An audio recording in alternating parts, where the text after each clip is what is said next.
Hai, Assalamualaikum. Saya Umi Syarikah dari kelas 2E. Hari ini kami akan menerangkan pengurusan dan pentadbiran tadika yang berkualiti.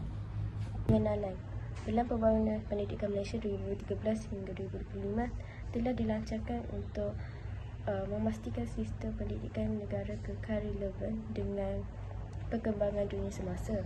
Berdasarkan tahun 2016, Pelan Pendidikan Malaysia PPPM enrollment tadika telah menunjukkan peningkatan, iaitu 85% bagi tadika kerajaan dan 51% bagi tadika swasta. Laporan ini juga mencatatkan bahawa bilangan kelas tadika bertambah, menjadikan keseluruhannya jumlah kelas tadika sebanyak 49,851 buah kelas. Bilangan tadika awam bertambah sebanyak 125 buah, manakala bagi tadika swasta bertambah sebanyak 2,240 buah kelas. Melalui laporan ini juga jelas menunjukkan penubuhan tadika kerajaan maupun swasta semakin meningkat. Peningkatan bilangan tadika ini sangat memberasakan dan dapat mengelakkan masalah keciciran murid dalam dunia pendidikan seperti yang dinyatakan dalam Pelan Pembangunan Pendidikan Malaysia. Jumlah enrollment prasekolah sebanyak 70%, namun peningkatan bilangan tadika ini harus seiring dengan kualiti sistem pendidikan yang disediakan. Tadika yang berkualiti akan mampu mendidik murid dengan berkesan. Kualiti boleh ditaksirkan sebagai memenuhi keperluan dan kehendak pelanggan.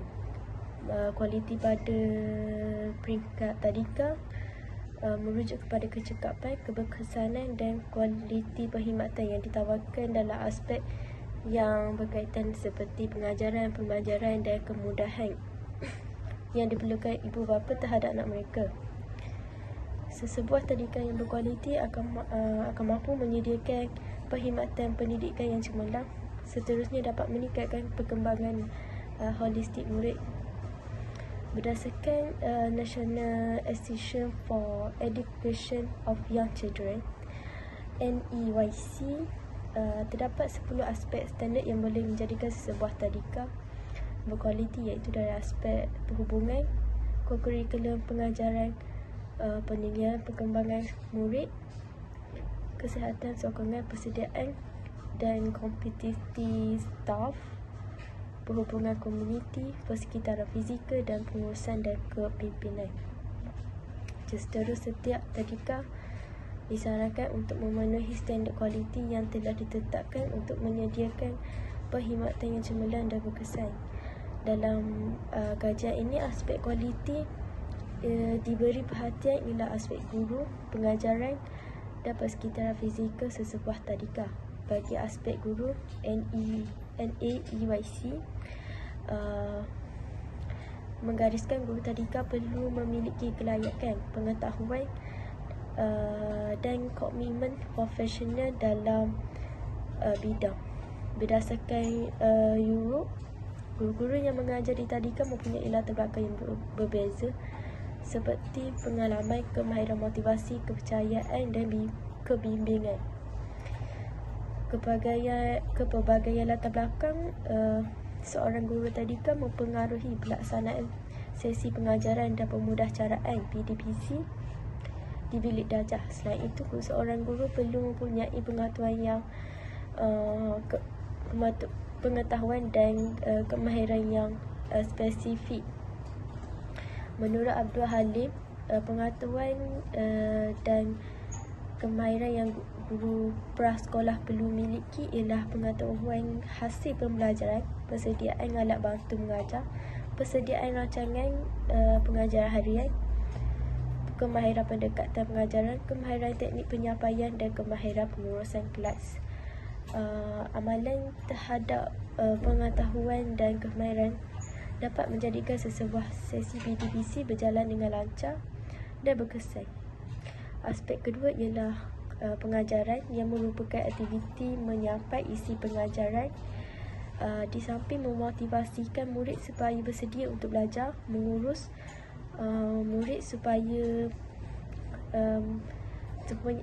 mempunyai disiplin diri, serta menggerakkan murid dengan aktiviti dan interaksi positif. Setiap murid mempunyai gaya belajar, keperluan, minat dan latar belakang yang berbeza. Justeru, guru perlu memilih dan mengubah sesuai gaya pengajaran, pendekatan strategi dan teknik penyampai agar dapat memenuhi setiap perbezaan murid dan memastikan setiap murid beroleh ilmu pengetahuan yang sewajarnya. Pengetahuan guru terhadap gaya belajar murid dapat membantu guru melaksanakan seksi PDPC dengan pendekatan teknik dan strategi murid. Strategi pengajaran yang tepat seterusnya dapat meningkatkan kemahiran dan perkembangan murid secara holistik. Aspek ketiga ialah persekitaran fizikal. Persekitaran fizikal ini memberi pengaruh besar kepada seksi pengajaran dan pemudahan caraan di tadika. Persekitaran fizikal merujuk kepada persekitaran dalam tadika dan persekitaran di luar tadika, meliputi keselamatan, pengurusan ruang, keselesaan, saiz, peralatan dan perbahanan bumi dan daya penarik setiap sudut pembelajaran. Menurut Kostanit, penyusunan persekitaran fizikal yang efektif dapat memberi kesan secara langsung kepada murid kerana ia mempengaruhi apa yang murid boleh lakukan, apa yang murid boleh rancang dan apa yang murid boleh gunakan untuk melaksanakan rancangan mereka. Selain itu, Betty menyatakan suasana persekitaran tadika perlu memberi kebebasan kepada murid secara meneroka dan belajar daripada sekeliling mereka. Selain itu, ruang persekitaran perlu dapat meyakinkan murid seolah-olah mereka berada di rumah sendiri agar murid dapat berasa selesa untuk belajar. Oleh itu, tujuan kajian adalah untuk mengenal pasti ciri-ciri tadika yang berkualiti dari aspek guru, pengajaran dan persekitaran fizikal. Seterusnya saya akan pergi kepada etika perguruan. Etika guru adalah salah satu faktor dalam kefahaman terhadap tanggungjawab profesion perguruan dan pengamalan nilai-nilai Islam dalam kalangan pendidik. Etika adalah aspek yang berkaitan dengan tingkah laku seseorang yang diterima dan dipersetujui oleh sekumpulan masyarakat. Menurut Syukri Ahmad dan Razali Makzi, etika merujuk kepada prinsip-prinsip moral atau nilai-nilai akhlak yang menjadi pegangan seseorang individu atau sesuatu kumpulan. Etika menggambarkan nilai-nilai yang baik yang harus diamalkan dalam kehidupan bermasyarakat. Tingkah laku yang dikatakan beretika adalah tingkah laku yang baik, mengandungi nilai-nilai murni dan boleh menjamin kesempurnaan dan keharmonian hidup individu dalam kumpulannya. Guru perlu sentiasa bekerja dengan ikhlas dan bertanggungjawab terhadap agama dan negara. Di samping itu, sebagai penjawat awam, guru atau pendidik haruslah menyumbang kepada pembangunan negara dan bidang profesion perguruan. Secara umumnya, dengan perilakuan yang baik, cara bekerja seseorang individu dapat mencapai hasil yang berkualiti di samping memperbaiki imej organisasi. Oleh itu, sebagai warga Kementerian Pelajaran Malaysia, kita perlu menunjukkan penampilan diri, pertuturan perbuatan yang terbaik sepanjang masa. Etika guru diwujudkan adalah untuk mengawal tingkah laku para guru agar mereka dapat menggunakan segala pengetahuan, kepakaran serta kemahiran yang ada untuk kebaikan semua pihak. Menurut Abdul Syukur, asuhan guru yang berkesan meninggalkan ingatan dan menjadi amalan yang berpanjangan terhadap mereka. Antara prinsip asas etika kerja yang digariskan dalam profesi perguruan adalah niat yang betul, perilaku yang baik, bergerak ke arah kebaikan, memperkotakan apa yang dikata, berdisiplin dan beradab. Begitu juga dengan nilai utama yang difokuskan oleh Kementerian Pelajaran Malaysia, yang digariskan kepada guru sebagai panduan adalah amanah, benar, bijaksana, bersyukur, dedikasi, ikhlas dan penyayang. Assalamualaikum warahmatullahi wabarakatuh. Nama saya Mariana binti Muhammad Jimmy Zulkafli dari kelas 2E. Saya memilih alat permainan yang dapat menyokong perkembangan kanak-kanak. Terdapat 7 permainan yang dapat menyokong perkembangan kanak-kanak. Yang pertama, blok dan mainan binaan.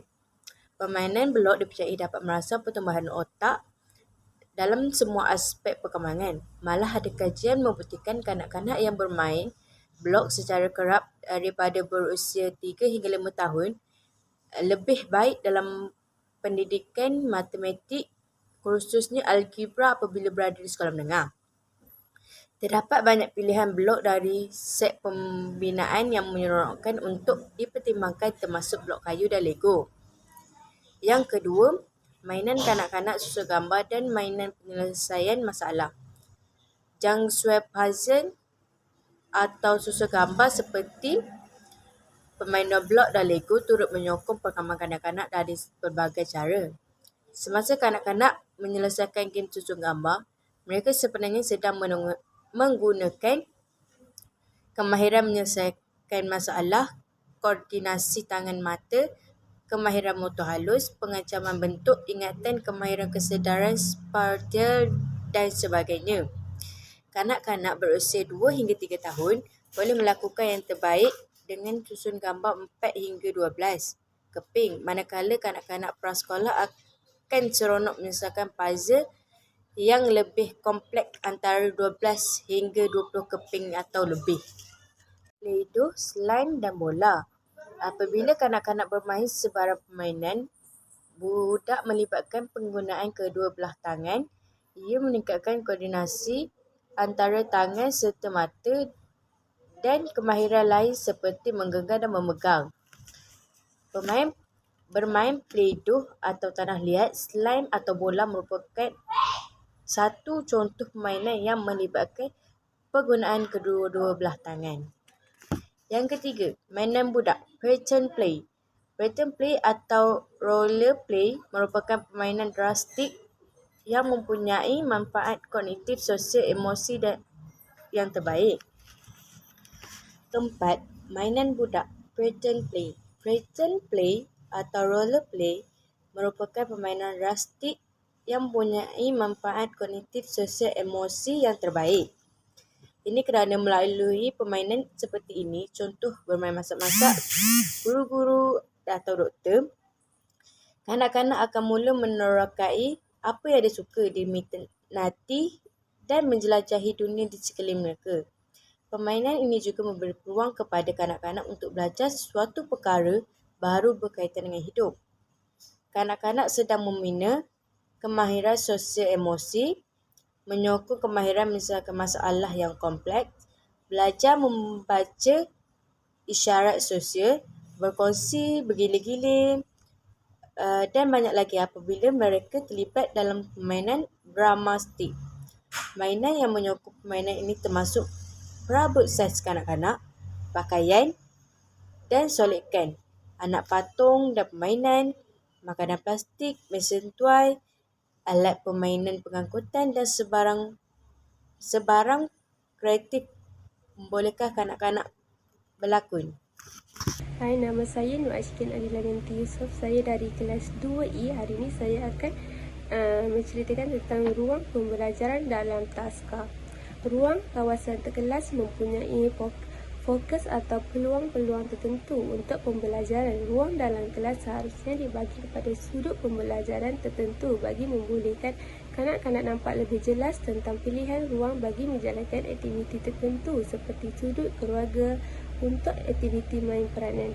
Selain itu, ia juga membenarkan kanak-kanak memilih ruang kegemaran mereka semasa menjalankan aktiviti bebas. Seterusnya, merancang ruang pembelajaran perlu dibuat dengan teliti dan memerlukan perancangan yang rapi. Segala aktiviti pengajaran dan pembelajaran yang dijalankan di ruang pembelajaran dan sekitaran taska perlu diberi perhatian yang lebih mendalam.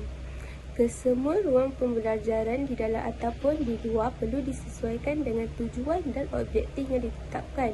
Keadaan itu melambangkan keperluan pengajaran taska.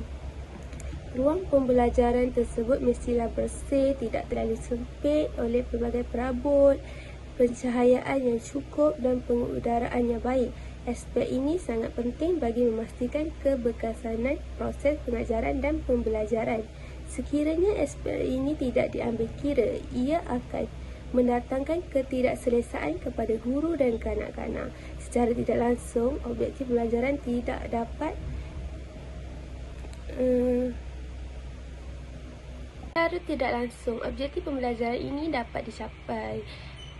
Terdapat 5 ruang dalam taska, iaitu ruang belajar, ruang makan, ruang bilik air, ruang membaca dan ruang bermain. Ruang-ruang ini sangat penting dalam sebuah taska kerana dengan adanya ruang ini, kanak-kanak dapat melihat dengan lebih jelas tentang pilihan ruang untuk menjalankan aktiviti tertentu. Ruang yang pertama ialah ruang belajar. Ruang ini merupakan ruang utama di taska di mana sesi PDP dijalankan.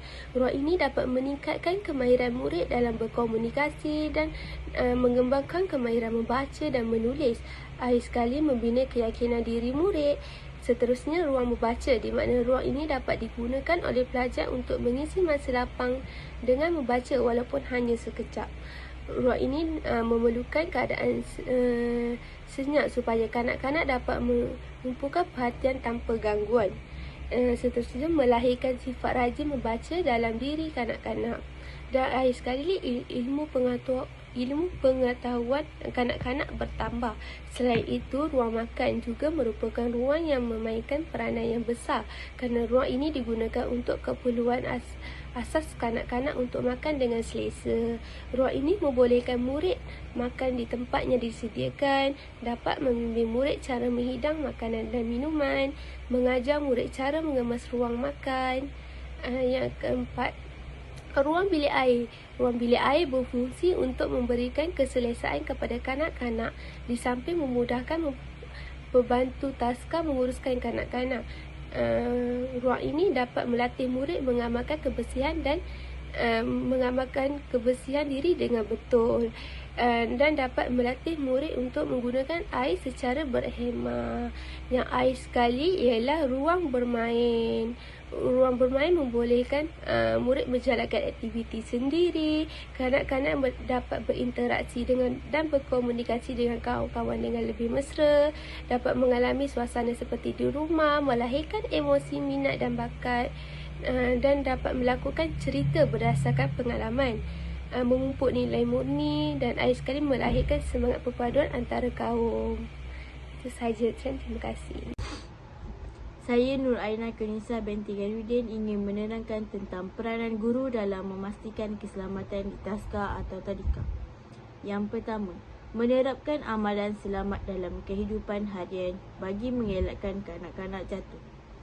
Contohnya, mengajak mereka mengelap air yang tumpah. Yang kedua, tidak berjongkit kerusi semasa duduk. Yang ketiga, berjalan dan tidak berlari dalam kelas. Selain itu, guru perlu memeriksa persekitaran dan memastikan tidak terdapat alat atau bahan yang membahayakan bayi dan kanak-kanak.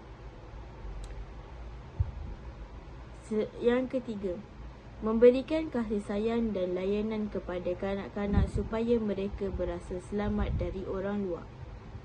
Yang keempat, bahan permainan atau alat permainan yang sesuai mengikut kebolehan dan tahap perkembangan supaya tidak berlaku kecederaan. Seterusnya, merancang pemakanan nutrisi kanak-kanak. Pengambilan makanan mengikut kuantiti yang betul akan membekalkan tenaga yang digunakan seharian. Sebagai murid, kita patutlah makan pelbagai jenis makanan. Mengambil pelbagai jenis makanan dapat memastikan tubuh badan mendapat semua khasiat makanan yang diperlukan. Gunakan piramid makanan sebagai panduan untuk memilih makanan keluarga. Kita juga perlu makan bijirin dan kekacang secukupnya. Bijirin merupakan sumber tenaga yang utama. Bijirin juga kaya dengan serat, terutamanya bijirin atau hasil bijirin mil penuh. Contoh bijirin dan hasil bijirin adalah nasi, roti, mi dan mihun. Kekacang merupakan sumber berat yang baik. Ianya juga kaya dengan protein dan mempunyai kandungan lemak yang rendah. Contoh kekacang adalah kacang soya, kacang peas dan kacang dal. Kebanyakan buah-buahan dan sayur-sayuran mengandungi lemak yang rendah dan membekalkan pelbagai jenis zat seperti vitamin A, vitamin C, asid folik, zat besi dan kalsium yang kesemuanya penting untuk kesihatan. Sayur-sayuran dan buah-buahan juga kaya dengan serat. Pengambilan makanan yang tinggi kandungan serat adalah penting untuk melawaskan pembuangan najis dan dapat membantu mencegah penyakit sembelit yang kronik, puasir dan penyakit usus. Serat juga dapat membantu mengurangkan risiko penyakit jantung, diabetes dan beberapa jenis kanser. Seterusnya, pilihan makanan yang rendah lemak dan kolesterol. Lemak adalah sumber tenaga yang baik dan diperlukan untuk membantu menyerap vitamin-vitamin larut lemak, iaitu vitamin A, D, E dan K. Ia juga melazatkan makanan dan dapat memperbaiki tekstur makanan. Lemak yang berlebihan daripada makanan akan disimpan di dalam badan sebagai lemak badan. Kehadiran lemak badan ini akan menyebabkan berat badan bertambah.